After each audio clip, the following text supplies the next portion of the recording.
Assalamualaikum warahmatullahi wabarakatuh. Alhamdulillahirabbil alamin wa bihi nasta'in wa ala umuri dunya waddin. Wassalatu wassalamu ala asrofil anbiya'i wal mursalin wa ala alihi washabbihi ajmain amma ba'du.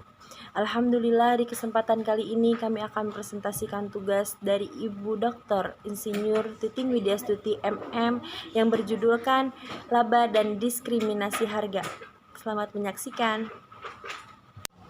Pengertian laba yang pertama dari Komit on Terminologi Sofyan Sapriha tahun 2004. Dalam Aryal Azmi tahun 2007 mendefinisikan laba sebagai jumlah yang berasal dari pengurangan harga pokok produksi, biaya lain, dan kerugian dari penghasilan atau penghasilan operasi.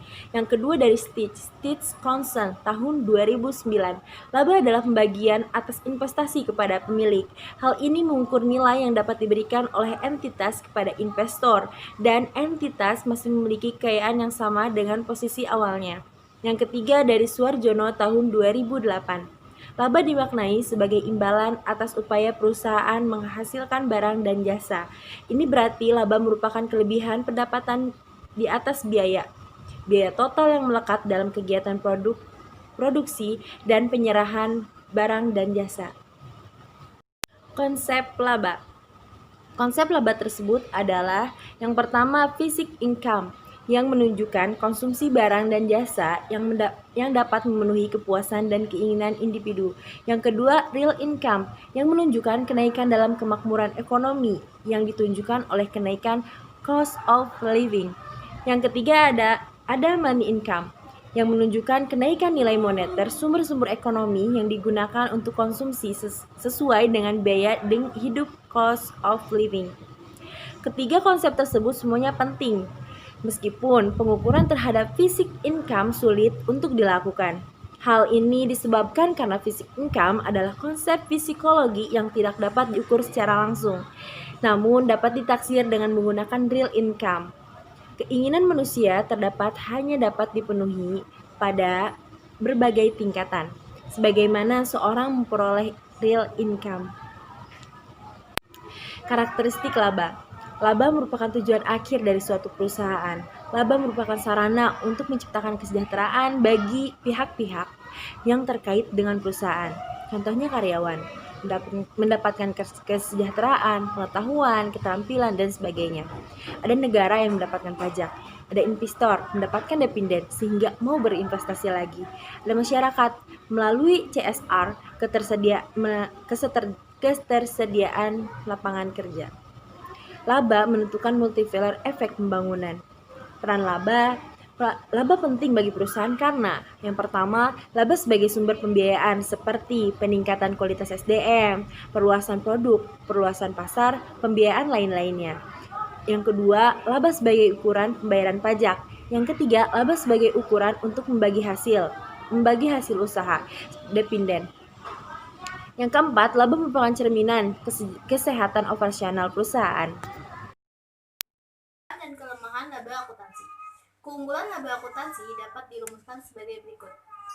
Belkowitz 1993.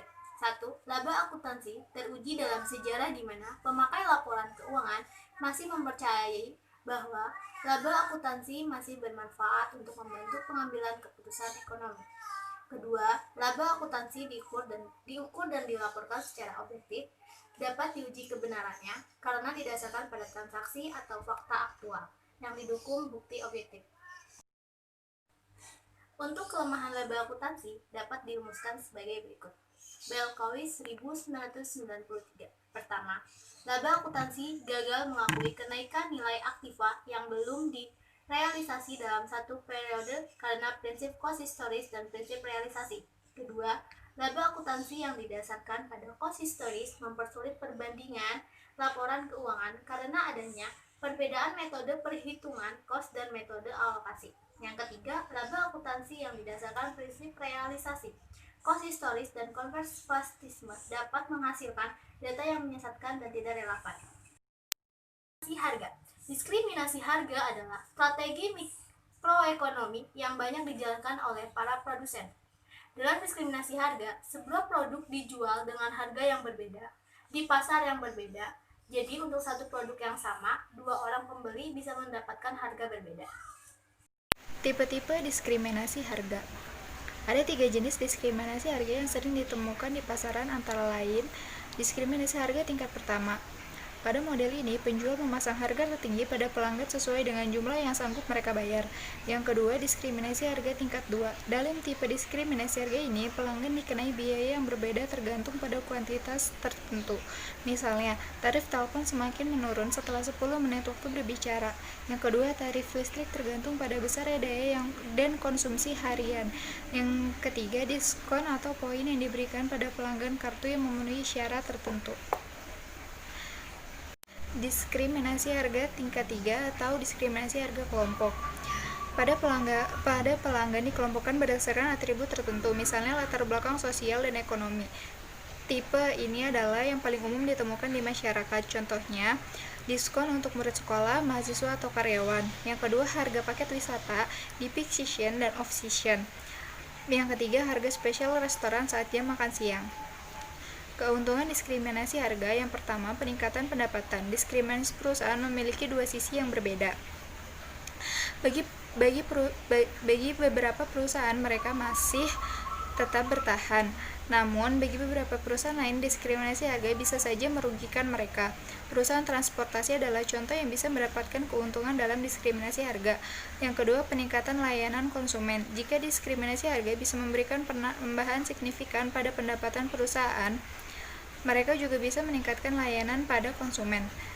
Caranya dengan menggunakan hasil dari diskriminasi harga untuk memenuhi kebutuhan konsumen. Memberikan keuntungan pada konsumen. Tidak hanya saja produsen diskriminasi harga juga menguntungkan konsumen. Misalnya harga spesial yang diberikan untuk lansia. Umumnya pendapatan lansia lebih rendah dari pekerja aktif, sehingga mereka sangat terbantu dengan harga yang murah. Mengelola permintaan konsumen. Perusahaan bisa melakukan pemeriksaan permintaan konsumen melalui diskriminasi harga. Misalnya dengan memberikan harga murah untuk tiket transportasi di pagi hari. Dengan demikian, secara tidak langsung perusahaan mendorong konsumen untuk berpergian di pagi hari agar mendapatkan harga murah. Hal ini bisa diterapkan untuk menghindari meluasnya permintaan konsumen di siang atau di malam hari. Kerugian diskriminasi harga. Harga terlalu tinggi untuk beberapa orang. Jika ada konsumen yang merasa diuntungkan karena harga yang lebih rendah, tentu ada juga yang merasa dirugikan karena harus membayar lebih tinggi. Misalnya untuk konsumen yang harus membeli tiket pesawat di jam-jam sibuk, di mana harganya jauh lebih tinggi dibandingkan jam biasa. Hal ini bisa menyebabkan diskriminasi harga menjadi tidak efisien. Surplus konsumen menurun. Adanya diskriminasi harga membuat surplus konsumen menurun dan menyebabkan kesenjangan yang semakin besar di masyarakat. Ini bisa terjadi jika perusahaan menerapkan diskriminasi harga tingkat pertama. Ketidakadilan bagi konsumen. Meski diskriminasi harga diterapkan berdasarkan kelompok sosial tertentu, konsumen masih bisa merasakan ketidakadilan. Misal saja orang dewasa dan lansia yang harus membayar dengan harga berbeda. Bisa jadi orang dewasa yang membayar lebih mahal adalah pengangguran, sementara lansia mendapatkan harga murah sangat kaya raya.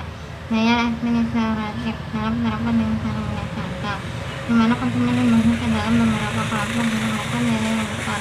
Daya administratif yang dikeluarkan perusahaan bisa berdampak pada penetapan harga.